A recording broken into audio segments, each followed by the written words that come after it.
My dear children,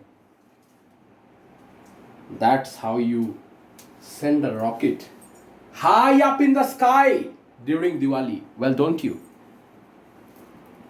Makes me very nostalgic. Takes me back to my childhood days when you used to do something like this. Nowadays, firecrackers cause a lot of environmental hazards, and we need to refrain probably, because once you let firecrackers up in the sky during Diwali, well, it's a celebration for you, but a lot of birds which get injured in the process, and there are a lot of toxic gases which are emitted due to the gunpowder. So we need to be cautious and we need to conserve our environment. Well, my dear children, but then rockets are actually fun, and our lesson today is on the remarkable rocket. Have you seen a rocket? Well, there is something where you need to put the fire. And once you put the fire in this black stick, which is a small one, protruding out from the base of the rocket, once you put fire here, the rocket goes straight up against gravity.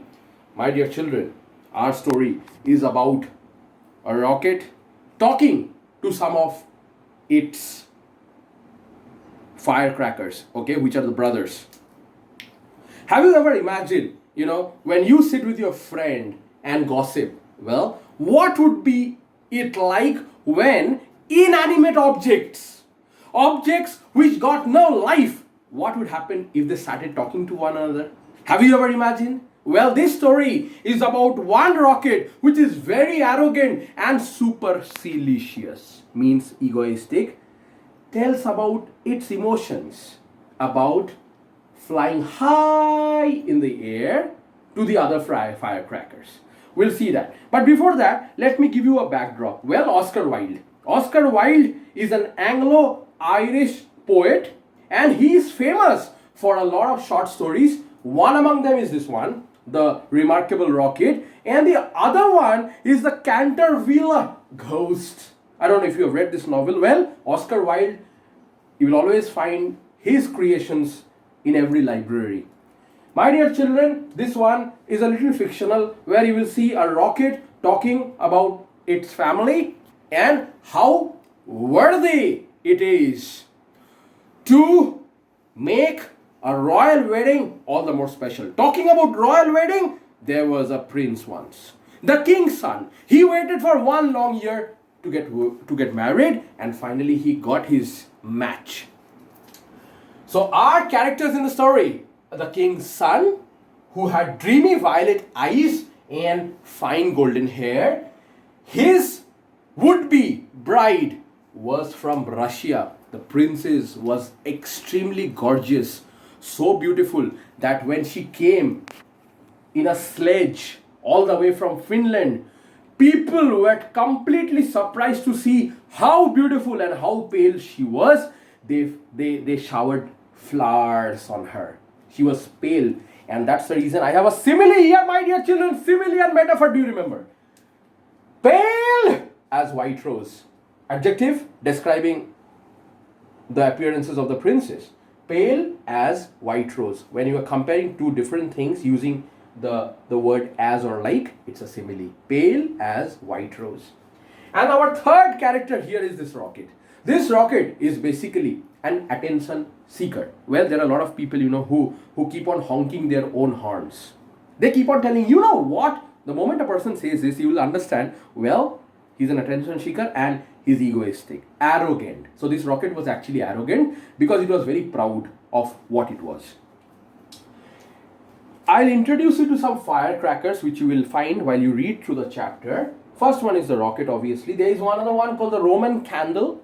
There is something called the Bengal light, Catherine wheel, the normal crackers, and one more small firecracker. Okay, when you light it up, it makes a whizzing sound. Okay, that's called the squib. SQUIB. So once you get this chart as notes, you will get to see all the names together. Word wisdom. There are a few important words, vocabularies, as I always introduce new words to you in every chapter. The first one is aurora. Aurora borealis. This is a concept in geography, my dear children.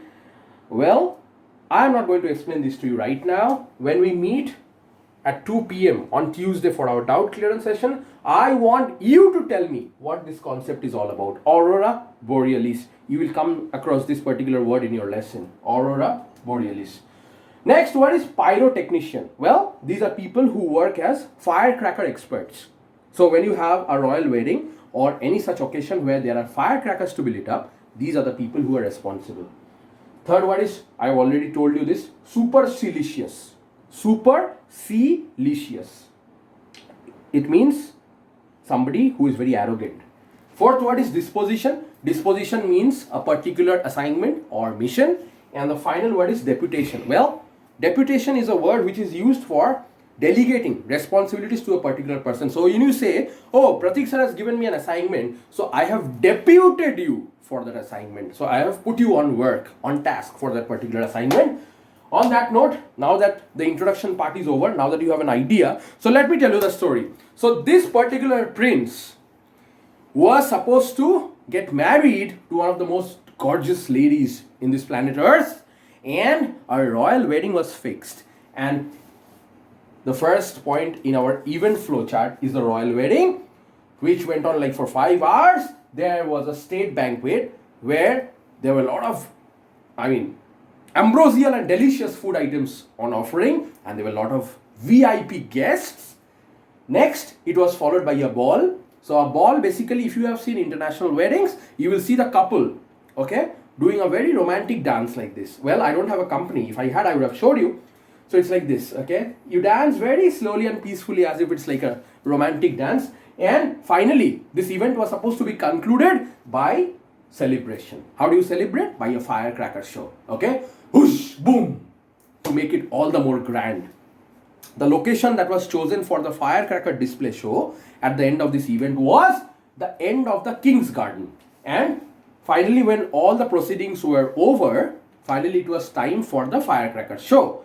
Previously, once when the queen, the bride, landed in this particular king's palace, they were having a walk in the evening, and she told the prince that, my dear prince, I have never seen a firecracker before. The prince said, what? You've never seen a firecracker before? Well, a firecracker, when it goes to the sky, it creates aurora borealis. You need to tell me what that is all about. So the stage was set, and the pyrotechnicians were called, and all the firecrackers were assembled at a particular point, and slowly they were set off. Then came the chance of the rocket. Well, the rocket was like, who does this? A person who wants to get attention from the crowd. And the other firecrackers were like, now what? He said, you see, I have been selected for this grand occasion because I am great. The other firecrackers say, what is so great about it? He said, you do not know who my parents are. So he started talking about the lineage.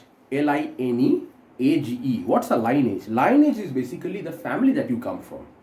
So you introduce your brothers, your father, your mother. And he said, my father was once a great rocket.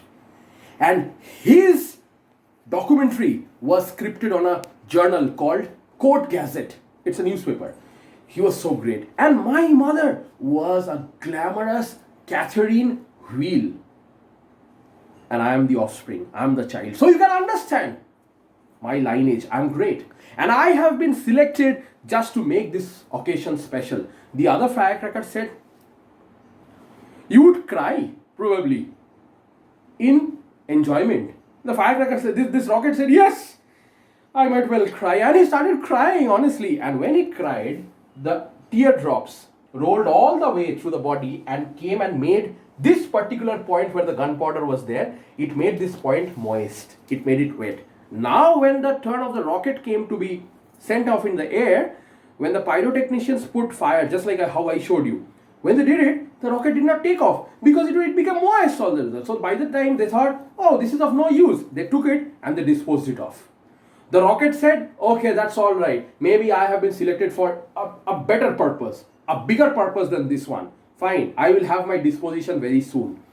Next morning, when the entire party was over, the people came to clear the tent, right? You remember sports day, children?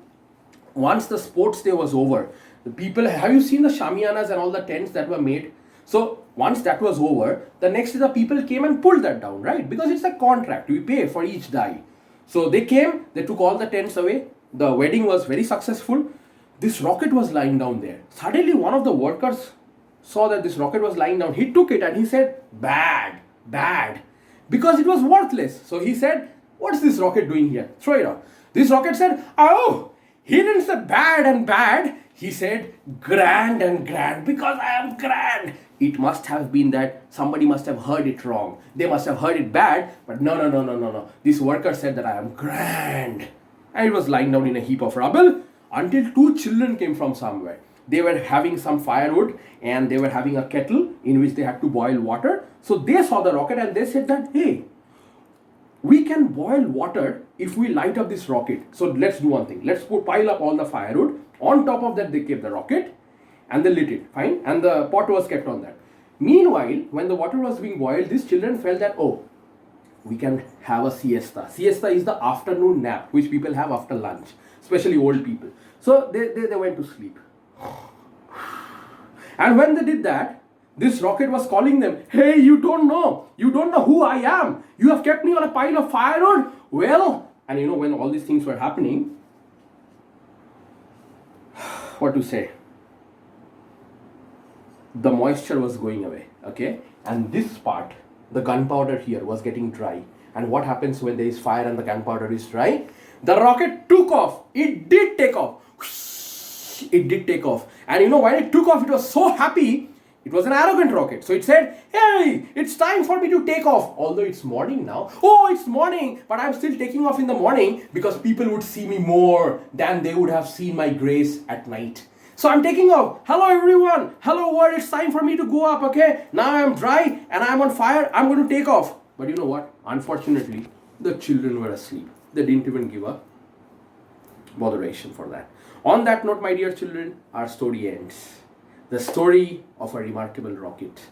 Please go through this lesson once and we'll meet in the doubt clearance session on Tuesday. Bye-bye.